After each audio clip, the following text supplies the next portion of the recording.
जय श्री गोरख शिव गोरख मंदिर समिति में आपका स्वागत है। नमस्कार, मेरा नाम है नगेंद्र मोहन और आप देख रहे हैं मेरे चैनल शिव गोरख मंदिर समिति। आज हमारी वीडियो का विषय है शब्दकोश। शब्दकोश क्या है? अगर हम व्याकरण की बात करें तो शब्दकोश में आता है हमारे अक्षर, अक्षर से वर्ण, और ये बनते ही एक भाषा। जब हम इसको मिलाते हैं तो एक भाषा बन जाती है और वो भाषा लिखने योग्य बन जाती है। तो यहाँ पर हम शब्द को इसको बोलते हैं। लेकिन हाँ, अगर हम बात करेंगे भैरव तंत्र विज्ञान की, अगर हम बात करेंगे भैरव तंत्र की, साधना की और अध्यात्म की, तो वहाँ पर शब्दकोश कुछ अलग घटित होता है, अलग प्रकार से। जी हाँ, आप अपने मुख से प्रत्येक अक्षर जब निकालते हैं तो वे अक्षर स्वयं ब्रह्म के समान बनता है और साकार रूप लेकर के वो प्रत्यक्ष आपके इर्द गिर्द घूमता रहता है जब तक वो पूर्ण नहीं हो जाता। आपकी ऑरा शक्ति के बारे में सुना है, मैंने आपको बताया था ऑरा के विषय में। मैंने पुरानी वीडियोस में आपको बताया ऑरा के विषय में। अगर आप नहीं देख पाए तो उस वीडियो को देखें। ऑरा शक्ति हमारी एक ऐसी शक्ति होती है जो हमारे पांचों तत्व, पांचों प्राण और हमारी इंद्रियों का समावेश की जो ऊर्जा होती है उसको बाहर निकाल करके उसका ऑरा हमारे पूरे शरीर में बन जाता है, जो हमारे इस त्वचा से लगभग लगभग 1 या 2 mm ऊपर की ओर उठा रहता है। ये ऊर्जा का महाकेंद्र होता है जो लगातार प्रत्येक मनुष्य के साथ में घटित होता रहता है। लेकिन इस जब कोई साधक साधना करता है तो इस ऑरा को बढ़ा सकता है, विकास कर सकता है इसका। किसी किसी का ऑरा 10%, 20%, 50% या 100% बढ़ जाता है, और जिसका ऑरा किलोमीटर के हिसाब से बढ़ता है उसी के आधार पर उसकी चेतना वहीं तक काम करती है, अर्थात वो उन सारी चीज़ों को बखूबी यहीं बैठे बैठे देख सकता है। तो ये ऑरा शक्ति के ऊपर निर्भर करता है। तो यहाँ पर हम बात कर रहे थे शब्दकोश की। शब्दकोश हमारे सहस्त्रार्थ चक्र में स्थित रहता है। 1000 वर्णमाला शब्द यहाँ पर मौजूदा स्थिति में रहते हैं। इसी प्रकार से हम कोई भी शब्द आसानी से समझ लेते हैं, अर्थात कोई भी भाषा को हम आसानी से एक्सेप्ट कर लेंगे और उसको समझ करके परिभाषित भी कर सकते हैं। तो ये हमारा जो सहस्त्रार्थ चक्र है ये शब्दकोश का केंद्र बिंदु है। लेकिन ये शब्दकोश काम कैसे करता है, सवाल ये है। देखिएगा, जब आप कभी भी समाज में या फिर कहीं ट्रैफिक में फंसे हुए हों या फिर कहीं पर भी जा रहे होते हैं, कहीं पर भी जा रहे होते हैं, वहाँ पर आपके साथ में होता क्या है कि कुछ ड्राइवर, जैसे आप कहीं ट्रेवलिंग कर रहे हैं, अपनी मोटरसाइकिल से कर रहे हैं, तो करते करते कहीं ना कहीं किसी से मिस्टेक हो जाती है। उस मिस्टेक में क्या होता है कि आप कहीं बच जाते हैं, तो आप 4 गाली उसको बक देते हैं। 4 गाली आपने इधर बक दी, 4 गाली आपने उधर बक दी, 4 दृश्य का दर्शन आपने इधर किया, 4 बातें तो आपने इधर की सुनी, 4 बातें आपने इधर की भी सुनी। वो नकारात्मक और वो सकारात्मक, उसका ऊर्जा का पुंज आपके चारों तरफ बन जाता है, और आप जिधर भी जाते हैं वो पुंज लगातार आपके साथ में चलता रहता है। इसको बोलते हैं हम शब्दकोश, जहां पर हम ऊर्जा को अपने स्तर से चलाने का कार्य करते हैं, और ये अपने आप ही होता है। मेरे कहने का मतलब ये है कि जब आप कभी भी ट्रेवलिंग कर रहे हैं, करने के बाद में आप 4-5 गाली किसी को बक देते हैं, या उसके बाद में और भी ज़्यादा दिक्कत समस्या आपके साथ में हो जाती है, तो और भी नकारात्मक आप हो जाते हैं, तो वो नकारात्मक ऊर्जा आप उस मनुष्य की लेकर के आते हैं साथ में, जिस मनुष्य को आप गाली देते हैं। क्योंकि ये नेटवर्किंग सिस्टम है। ईश्वर ने प्रत्येक मनुष्य को अलग प्रकार से बनाया है, लेकिन डिवाइस केवल एक ही बनाई है। कैचिंग पावर केवल एक ही बनाई है। सिम अलग अलग हैं, ऊर्जा केवल एक ही पैनल पे काम करती है। जैसे कि मोबाइल है, एक कितने सारे मोबाइल हैं, लाखों करोड़ों मोबाइल हैं। उस लाखों करोड़ों मोबाइल में सिम भी अलग अलग है, नंबर भी अलग अलग है, और सबका सिस्टम सॉफ्टवेयर भी एक ही तरीके से काम करता है। लेकिन केवल एक ही नेटवर्क पे काम करता है। तो वो जो नेटवर्क है वो है आपका अपना, जो आपके अपना वास्तविक ऊर्जा का केंद्र, जो लगातार आपके साथ में बना रहता है। अर्थात आप जिधर जाते हैं वो ऊर्जा उधर ठहर जाती है, रुक जाती है।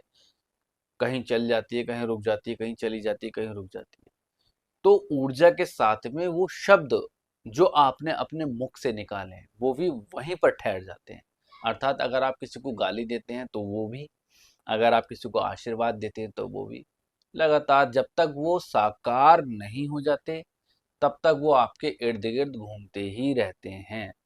अगर आपने किसी को कुत्ता बोल दिया तो कुत्ता आपने बोला तो उसके जो संस्कार उसके जो शब्द होंगे वो आपके इर्द गिर्द घूमते रहेंगे और प्रभावी तौर पर उस पे अगर आपके प्रभावी हो गए या उसके विचार आप पर प्रभावी हो गए तो वैसी स्थिति आपको प्राप्त हो जाएगी, कुत्ते जैसी वृत्ति आपकी हो जाएगी। समझ गए? या आपने किसी को बोला तो उसकी वृत्ति वैसी हो जाएगी। कहीं ना कहीं थोड़ा बहुत अंतर होता है लेकिन वही वास्तविक है। इसलिए आज के इस समाज में अधिक हिंसा हो रही है, अधिक लड़ाई झगड़ा हो रहा है, अधिक मतभेद हो रहे हैं, परिवार में हो रहे हैं, समाज में हो रहे हैं और सभी जगह हो रहा है। क्योंकि सभी मनुष्यों ने अपना शब्दकोश खराब कर लिया। ये शब्दकोश इतना महत्वपूर्ण है हमारे लिए कि हम स्वयं इसका अनुमान नहीं लगा सकते कि ये हमारे लिए कितना ज़्यादा महत्वपूर्ण हो सकता है। क्योंकि इस शब्दकोश के अंतर्गत हमारा पूरा जीवन का सार व्याप्त रहता है। इसी के साथ सार के आधार पर हमारा जीवन चलता है, हमारी कर्म शैली चलती है, हमारा व्यक्तित्व पूर्ण रूप से इसी के ऊपर डिपेंड रहता है। अगर हम इस शब्दकोश को सुधार लें, अपने इस शब्दकोश को सुधार लें, तब हम अपने जीवन को साकार रूप प्रदान कर सकते हैं। तब आप अपने अंदर की आंतरिक ऊर्जा को समझ सकते हैं। इसके लिए बहुत से महर्षियों ने कहा है कि आप अधिक मात्रा में मौन धारण करें। अर्थात कोई आपसे कितना भी बोल रहा है, कोई आपसे कितना ही गंदा बोल रहा है, आप केवल मौन धारण करें और ईश्वर का चिंतन करते रहें। तो उन्होंने ये बात कही है आपका शब्दकोश सुधारने के लिए।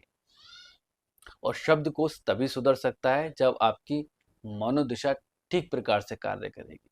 और मनोदशा को ठीक प्रकार से रखने के लिए आपको करना होगा अध्यात्म। और अध्यात्म करने के लिए आपको करनी होंगी योग मुद्राएं और प्राणायाम। आप ध्यान भी कर सकते हैं, आप कोई भी मंत्र जप भी कर सकते हैं, आप कोई भी मुद्रा कर सकते हैं, कुछ भी आप कर सकते हैं जिसमें आप अपने शब्दकोश को ठीक प्रकार से रख सकें। क्योंकि ये शब्दकोश आपके लिए उतना ही इम्पोर्टेंट है जितना आपका ये शरीर। क्योंकि जैसे ही आप इसकी सुरक्षा करते हैं, कहीं चोट लग जाती है तब आप उसमें मल्हम पट्टी करते हैं, आँख में कोई दिक्कत हो जाती है तो आप उसको सुधार में लग जाते हैं, उसको उपचार में लग जाते हैं।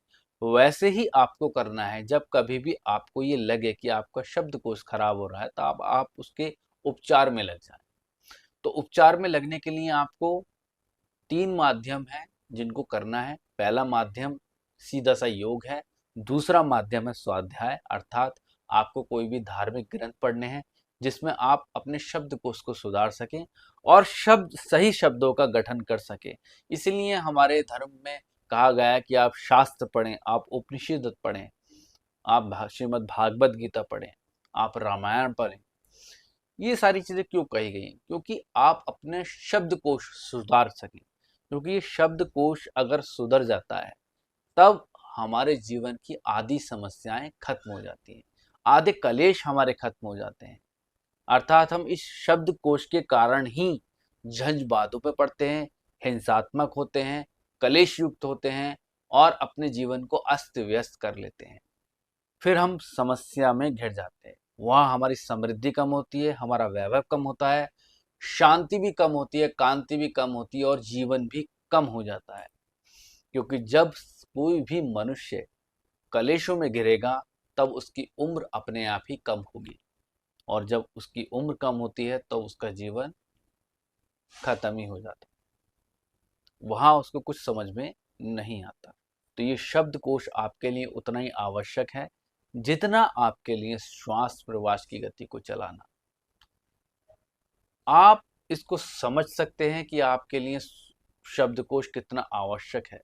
ये शब्दकोश आपकी ऊर्जा को नए तरीके से निर्माण करता है, नए तरीके से चलाने का कार्य करता है।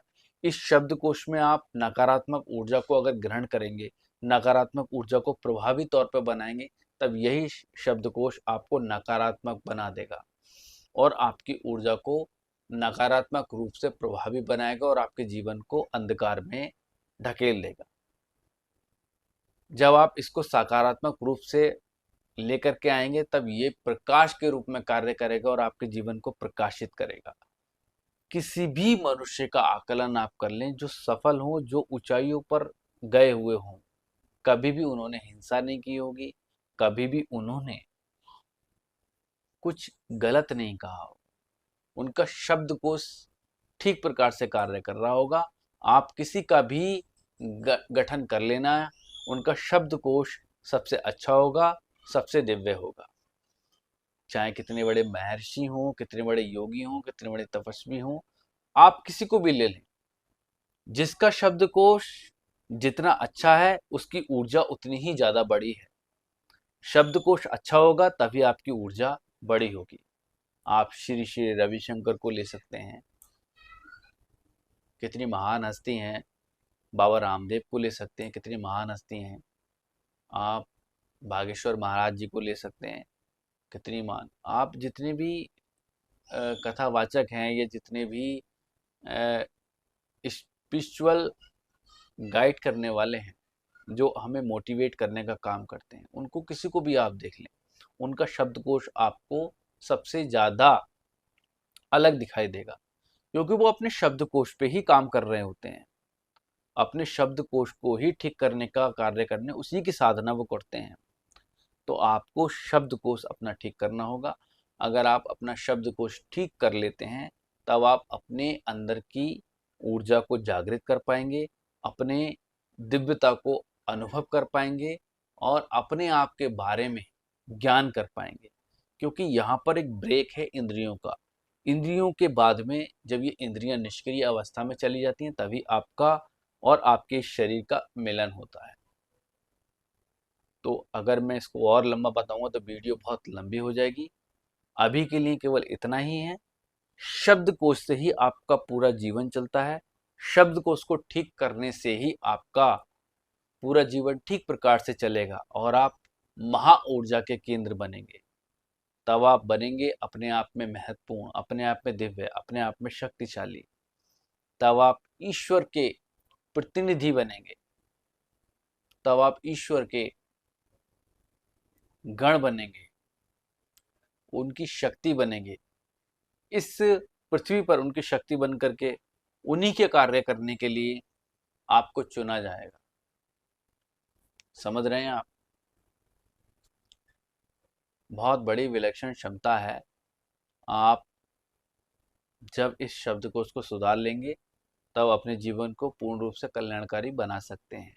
अगर आप अभी अभी से इसका चुनाव करेंगे, अभी से इस चीज को देखेंगे, इसका अभी से ही आप आरंभ कर देंगे, तब आप अपने 15 दिन, 20 दिन, 24 दिन आप इसको कर लीजिएगा। बस 24 दिन करने के बाद में 25वें दिन कमेंट करना मेरी इस वीडियो पर।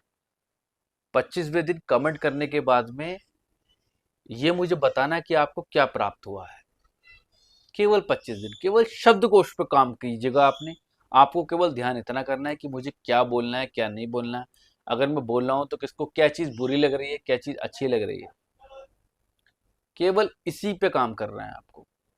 शांत रह करके केवल शब्दकोश पे ही काम करना है। इसका दूसरा पार्ट पे लेकर के आऊंगा, जिसमें आपको मैं ये बताऊंगा कि शब्दकोश में अगर हम किसी को बोलते हैं, कोई भी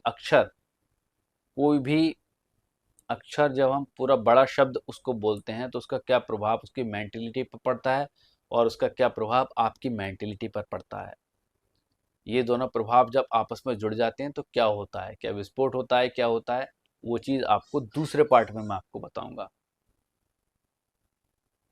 तो आज के लिए इतना ही। अगर आप हमारी वीडियो में नए हैं तो हमारे चैनल को सबसे पहले सब्सक्राइब करें, लाइक करें, शेयर करें और अधिक लोगों तक इस वीडियो को पहुंचाएं, ताकि वो शब्दकोश का विज्ञान समझ पाएं। वास्तव में भैरव तंत्र के आधार पर, ये मैंने बताया आपको, भैरव तंत्र के आधार पर शब्दकोश का विज्ञान। जय महाकाल।